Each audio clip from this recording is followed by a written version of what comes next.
Bonjour et bienvenue dans ce nouveau tour d'Europe de la presse ce jeudi 19 juin. On commence avec la France et le quotidien L'Équipe qui revient sur la défaite de l'Espagne face au Chili à la Coupe du Monde 2014. Battue une deuxième fois en 2 matchs, la Roja, championne du monde en titre, est éliminée de la compétition et le quotidien parle d'un véritable naufrage pour les hommes de Vicente Del Bosque. De son côté, aujourd'hui en France fait également sa une sur la sortie de piste de l'Espagne. La fin du règne espagnol, titre le journal.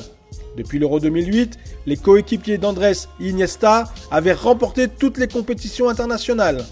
En Italie, on parle mercato.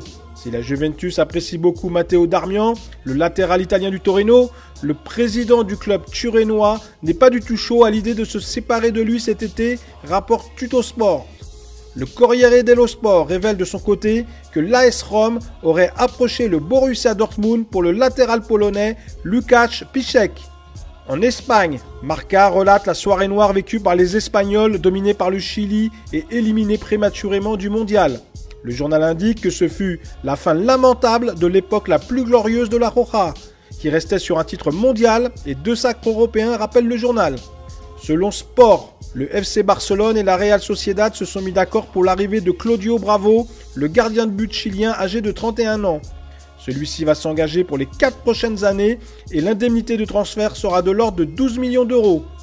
On termine avec l'Angleterre, où avant le match entre l'Uruguay et les Anglais, Steven Gerrard se dit confiant quant au fait que son équipe se relancera pour la Coupe du Monde 2014 après avoir perdu contre l'Italie.